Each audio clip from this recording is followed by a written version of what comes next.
Halo, balik lagi sama gua, masih di channel gua juga. Oke, langsung aja. Jadi malam ini gua akan mereview sebuah mikrofon lagi, biar nggak banyak buang waktu. Mikrofon yang akan gua review hari ini adalah ini dia, Triton D2, yang boxnya kayak gini nih. Oke, jadi audio yang kalian dengerin sekarang, ini dari Samsung C02, gue taruh di atas sini mikrofonnya, lalu di-connect ke SSL2 audio interface-nya, SSL2, lalu di-record di Audacity seperti biasa, 24 bit, 48.000 Hz. Nah, sebelum gue lanjutin videonya, seperti biasa, disclaimer dulu. Mikrofon di video ini tidak disponsori atau bekerja sama dengan pihak manapun, jadi mikrofon ini gue beli dengan uang gue pribadi.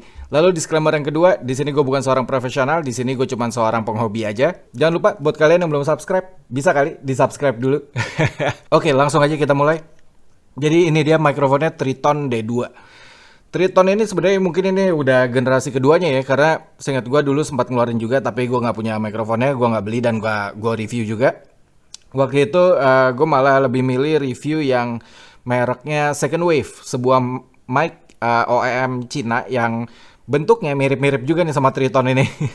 Tapi sekarang Triton udah ngeluarin generasi keduanya kayaknya ya dengan nama D2 ini. Ini kalau gue lihat boxnya, vibes-nya tuh kayak Shure MV ya, MV7 gitu-gitu nih. Warnanya juga hitam, hijau, bentuk mic-nya kayak gini, ini kayak Shure gitu. Versi budget, tapi kalau MP7 itu kan yang XLR-nya aja mungkin 2 jutaan, yang XLR dan USB tuh mungkin 3 juta 4 juta sekarang ya. Kalau ini gue beli dengan harga cuman 900.000, jadi nggak nyampe 1 juta perak. Oke, kalau kalian beli baru, selain kalian dapat mic-nya, kalian dapat box-nya juga pastinya. Lalu kalian dapat buku manual, lalu kalian dapat USB-C ke USB-C. Ini USB-C ke USB-A, tapi ada adapter ke USB-C-nya ya.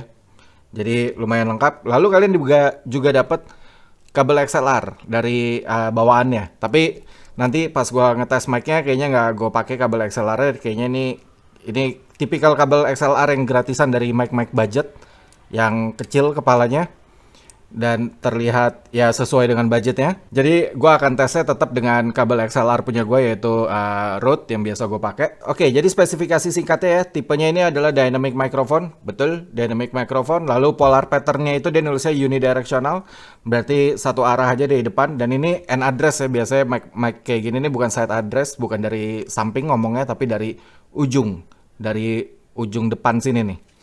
Lalu frekuensi responnya 50 Hz sampai 20 kHz. Sensitivity-nya itu minus 52 desibel plus 3 desibel. Sinyal to noise ratio-nya itu 94 dB. Sinyal to noise ratio-nya ini gede nih. Kalau benar 94 dB itu bagus banget berarti. Sampling rate-nya itu 192 kHz, 24 bit, body materialnya aluminium, lalu interface-nya itu XLR, Type-C, sama 3,5 audio interface. Oh ya, untuk kabel USB-nya ini panjangnya 2 meter, lalu XLR-nya itu 2 meter. Jadi cukup oke, cukup aman karena panjang, jadi kalian nggak ribet buat narik-narik kabel gitu ya. Nah, ini dia kapsulnya. Kapsulnya tidak ada yang spesial ya, ya tipikal mic budget kayak gini. Ya mic yang model podcast tuh sebenarnya kayak kalian lihat mic nyanyi gitu ya, mic tradisional yang handheld gitu, yang dipegang tangan. Tapi terus dikasih casing lagi, jadi dalamnya ini sebenarnya kayak mic biasa gitu. Oke, tapi cukup oke dari build quality-nya, cukup rapih menurut gua, dan bahannya juga udah aluminium alloy dan padat ya, nggak ada yang plastiknya. Jadi semuanya nih udah metal gitu, nggak ada yang bahannya plastik. Oke, sekarang tanpa banyak buang waktu, kita langsung aja pasang mic-nya. Mungkin nanti gua pakai stand. Langsung kita tes mic-nya. Let's go! Oke, jadi ini mic-nya udah gue pasang ya. Ini Triton D2. Ini sekarang yang kalian dengerin audionya ini dari Triton D2, cuman masih pakai kabel XLR. Ini gue connect ke audio interface gue si SSL2, dan ini gue record di Audacity di seperti biasa 24 bit 48.000 Hz. Lalu di SSL2 ini powernya ini gainnya ya, gainnya itu ada di angka 8 mau ke 9, jadi 8,5 lah. Masih cukup standar lah untuk sebuah ukuran dynamic mic ya. Dan ini gain level gue di Audacity itu ada di antara minus 20 sampai minus 15 desibel suara gue kalau gue berbicara normal. Dan ini Posisi mic ini kurang lebih 3 atau 4 jari di sisi kiri samping mic gua. Samping mulut gue. Oke, jadi seperti ini hasil suaranya kalau kalian pakai mode kabel XLR ya. Tapi yang cukup mengejutkan buat gua adalah ini gue lagi monitoring ya. Dan ini wow, bersih banget suaranya. Seriously, ini bersih nih.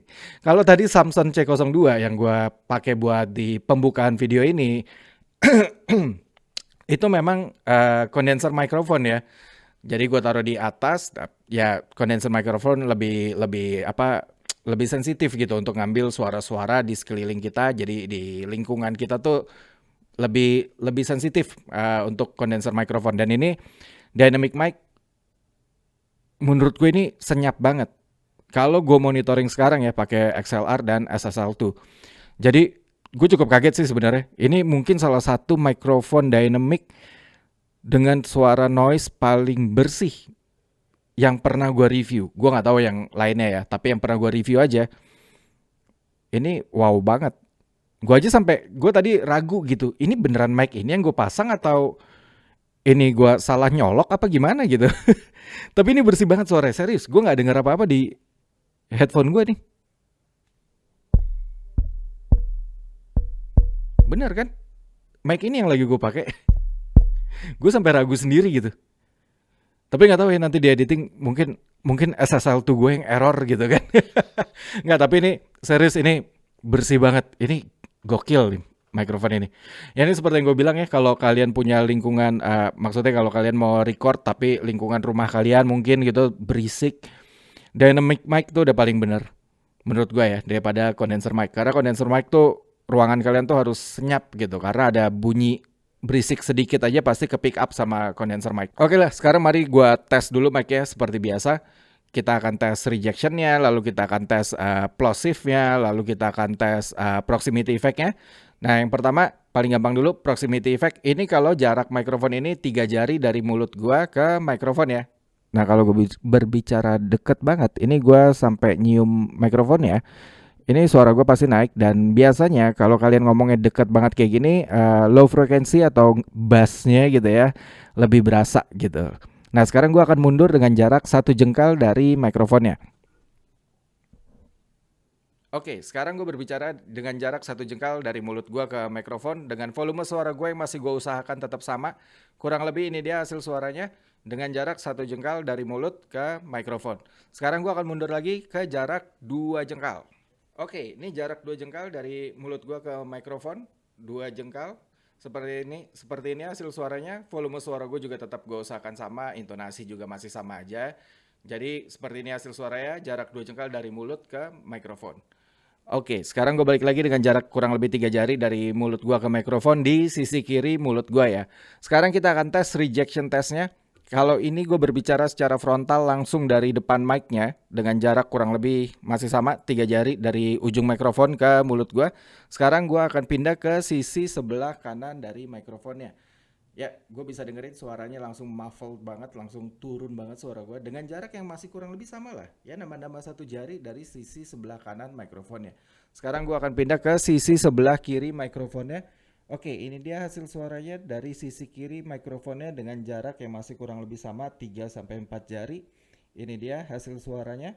Sekarang gue akan pindahin lagi dan gue akan coba untuk berbicara dari sisi belakang mikrofonnya. Cek. Oke, ini dia kalau gue berbicara dari sisi belakang mikrofonnya. Kalau gue dengerin memang dari sisi kiri kanan dan belakang ini memang turun drastis ya. Ini volume suara gue juga masih sama, gue usahakan. Dan ini hasil suaranya dari sisi belakang mikrofonnya. Memang turun banget. Kalau gue berbicara dari kiri, kanan, belakang tuh dari monitoring, dari waveform di Audacity juga itu udah turun banget. Sekarang gue akan tes plosive-nya. Seperti biasa, plosive biasanya muncul di huruf P, B, dan T. Sekarang kita akan tes langsung dari frontal depan mic-nya ya. P, P, P, B, B, B, T, T, T, P, P, P, B, B, B, T, T, T, Papa, Papa, Boba, Boba, Papa, Papa, Boba, Boba. Nice. Ini cukup bagus sih menurut gua. Bukan cukup bagus ya, dengan harganya yang bahkan nggak nyampe sejuta. Ini oke banget. Ini salah satu mic dynamic mungkin yang ya dengan keterbatasan ilmu gua ya, tapi menurut gua ini salah satu mic dynamic paling oke yang pernah gua review nih. Bahkan ini apa ya, ngalahin yang selevelnya, bahkan yang di atasnya lah. Ya gue nggak bisa bilang kalau ini mengalahkan Shure SM7B misalkan gitu. Yang nggak segitu, tapi ini mendekati banget. Dan melihat harganya yang cuma 900.000, kalau hasil suaranya seperti ini, nanti gue pas ngedit baru gue dengerin lebih detail lagi gitu ya. Tapi kalau gue monitoring sekarang, ini sih oke banget menurut gue. Oke banget lah. Dan sensitivity-nya minus 56 desibel menurut gue masih cukup standar. Kalian nggak butuh audio interface yang terlalu mahal untuk punya gain range yang besar-besar gitu ya. Karena SM7B itu kan minus 59 desibel. Bahkan ada beberapa artikel yang nulis minus 60 desibel. Itu butuh audio interface yang gain range-nya tuh besar. Dan gini, biasanya yang gain range-nya besar itu mahal gitu. Karena biasanya yang agak budget, kalau gain range-nya itu besar dan kita push sampai full gitu ya, biasanya noise-nya juga gede. Itu pembedanya. Audio interface yang rada mahal, walaupun kita push sampai, ya nggak sampai full juga sih, menjelang full gitu ya, itu noise-nya bisa tetap bersih gitu. Itu pembedanya sih. Tapi dengan microphone ini yang cuman punya sensitivity, bukan cuman punya ya, tapi kayak lebih, masih sensitivity-nya tuh masih make sense gitu, masih masuk akal di angka-angka yang standar lah ya untuk dynamic mic minus 56 apa berapa tadi ya kalau nggak salah ya, minus 56 desibel. Menurut gue masih, kalian pakai audio interface macam apapun gitu ya, masih masih cukup banget sih menurut gue, masih oke banget. Tapi ini dia kalau pakai XLR, kalian udah lihat, kalian udah dengar hasil suaranya. Sekarang akan gue coba pakai kabel USB-nya ya, akan gue connect langsung ke komputer gue. Sekarang kita ganti dulu kabel ya, let's go. Oke, ini udah gue ganti ya pakai kabel USB. Jadi audio yang kalian dengerin sekarang ini dari Triton D2 yang gue connect langsung dari USB ke komputer gue. Dan headphone ini langsung juga connect ke belakang mikrofonnya. Jadi udah nggak pakai audio interface yang tadi ya, si SSL2. Nah ini langsung, cuman ini karena nggak ada indikator gain ya, jadi gue nggak tahu nih gainnya di angka berapa. Tapi ini pas tadi baru pertama kali gue colokin, ini tadi suara itu gede banget. Jadi langsung clipping semua suara gue di Audacity. Jadi ini tadi gue sempat turunin 3 klik lah, 2 atau 3 klik gitu ya, supaya suara gue nggak clipping. Oh ya, ini seperti biasa juga masih gue record di Audacity di 48.000 Hz, 24 bit. Dan ini gain level gue ada masih sama, kurang lebih minus 20 sampai minus 15 desibel. Jadi menurut gue cukup oke ya. Dan ini untuk plus minusnya gitu ya. Jadi kalau di tengah itu kan tombol mute gitu ya. Tombol mute ini ada di tengah. Kalau gue pencet, kalau kalian lagi ngomong nih warna hijau. Kalau gue pencet untuk mute itu berubah jadi merah.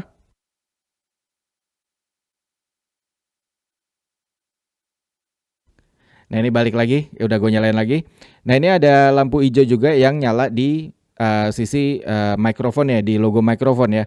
Itu menandakan kalian lagi di mode mikrofon untuk ngatur gainnya, untuk plus minusnya itu ngaruhnya nanti ke gain mikrofonnya.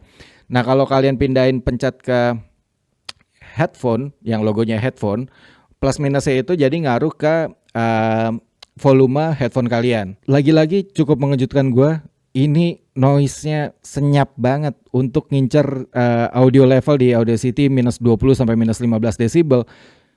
Dengan noise senyap ini cukup mengagetkan sih buat gue. Kalau karakter suara tipikal mic USB masih ya mirip-mirip sedikit gitu. Tadi gue lihat juga di frekuensi responnya dia tuh agak ngeboost di mid ke high. Itu dia agak di boost gitu ya, sedangkan di low frekuensinya atau bahasa awamnya adalah bagian ngebassnya, suara ngebassnya itu dia dibikin flat, di mid sama high dia dinaikin gitu. Jadi ini masih tipikal mic USB untuk karakter suaranya, tipikal kayak suara di kaleng gitu kan, terdengar kayak sengau, tapi ini nggak sesengau mic USB yang pernah gua review sebelumnya. Jadi ini masih lebih oke lah. Jadi kalau tadi berdasarkan frekuensi respon yang mereka gambarin ya di diagram ya, itu memang di boost tapi tidak terlalu tinggi gitu. Jadi menurut gue suaranya masih Ya ada sengau-sengaunya tapi setidaknya masih lebih natural lah daripada beberapa mic USB yang sudah pernah gua review sebelumnya. Tapi yang cukup mengejutkan gua dari mikrofon ini adalah tetap noise levelnya yang kecil banget. Jadi kalau gue diem itu hampir tidak terdengar. Memang senyap, tapi memang lebih senyap tadi ya waktu pakai XLR tuh gue beneran kaget, gue sampai ragu kalau ini udah kecolok bener apa enggak gitu. Karena senyap banget suaranya. Nah, pakai USB ini juga masih kecil banget noise-nya. Beneran senyap. Kecuali gue dengerinnya tuh kalau ini headphone beneran gue tempel banget ke kuping gue gitu ya. Itu baru kedengeran dan ada tipis banget gitu, kayak cuman kecil banget lah gitu. Bahkan di Audacity kalau di minus dari 0 sampai minus 50 minus 59 minus 60 desibel, kalau gue diem hilang. Bahkan sinyalnya tuh nggak masuk gitu, nggak kebaca di Audacity karena lebih kecil daripada minus 60 desibel. Kalau gue lihat sekarang ya, ini berdasarkan Audacity depan muka gue nih gitu, dan berdasarkan headphone yang gue pakai sekarang itu beneran wow banget untuk noise levelnya tuh kecil banget, hampir gue bahkan nggak bisa terlalu dengerin gitu. Menurut gue wow banget, menurut gue oke banget ini si Triton D2, cukup mengejutkan buat gue.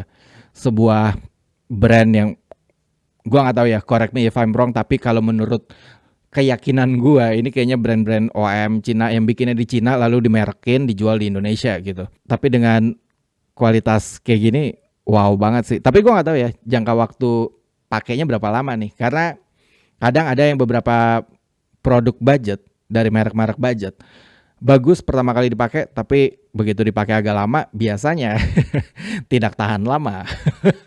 Dipakai sebulan rusak gitu.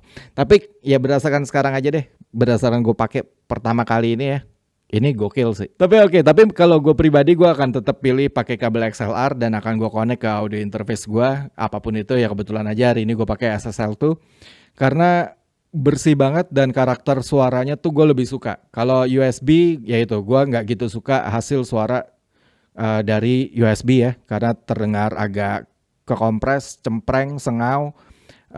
Tapi ini jauh lebih baik daripada mic-mic USB lainnya. Gue kalaupun harus terpaksa pakai USB, mungkin ini adalah salah satu mic yang akan gue pilih untuk sebuah USB mic dengan harga yang masih sangat make sense banget, nggak nyampe 1 juta. Gokil banget lah ini mic. Gue bingung mau ngomongin kekurangannya apa, karena ya berdasarkan monitoring gue ini salah satu mic, ya gue harus mengakui gitu, berdasarkan monitoring gue sekarang ini adalah salah satu mic dynamic terbaik yang pernah gue review, yang pernah gue cobain dan pernah gue review gitu ya. Gokil, ini gokil men. Sebuah mikrofon yang dengan harga yang sangat masuk akal, terjangkau, ya terjangkau relatif ya, tapi ya masuk akal lah. Dengan kualitas yang gokil banget menurut gue. Ini mungkin the best. Mungkin gue nobatkan jadi rajanya mic di bawah 1 juta perak saat ini. Oke, gue rasa sekian video gue hari ini. Semoga video ini bermanfaat untuk kalian. Semoga bermanfaat untuk kalian terutama yang sedang mencari-cari mic dengan budget mungkin gak nyampe 1 juta. Ini dia rajanya saat ini. Oke, thank you banget buat kalian yang udah subscribe. Thank you banget buat kalian yang udah nge-like, udah komen. Lalu yang belum subscribe jangan lupa di subscribe. Kalau kalian merasa video ini bermanfaat jangan lupa di subscribe. Lalu bisa dibantu dengan share. Bisa kasih tahu teman-teman kalian untuk subscribe channel ini. Support selalu channel ini. Lalu kalau kalian mau beli-beli barang-barang bekas review dari channel ini maupun channel gue yang satu lagi, biasanya helm motor, itu biasanya gue taruh di Tokped. Nanti gue taruh linknya aja di deskripsi. Ada beberapa sih yang udah laku, tapi ya gue biasanya update di situ. Kalian sering-sering aja cek kalau kalian mau beli dengan harga-harga miring yang cuma dipakai sekali 2 kali buat review doang, ya nggak? Lalu kalau kalian mau nonton video-video gue yang lain, nanti gue taruh di sebelah sini atau di sebelah sini seperti biasa. Kalian tinggal klik aja. Thank you banget guys. Kita ketemu lagi di video-video gue berikutnya. Bye-bye.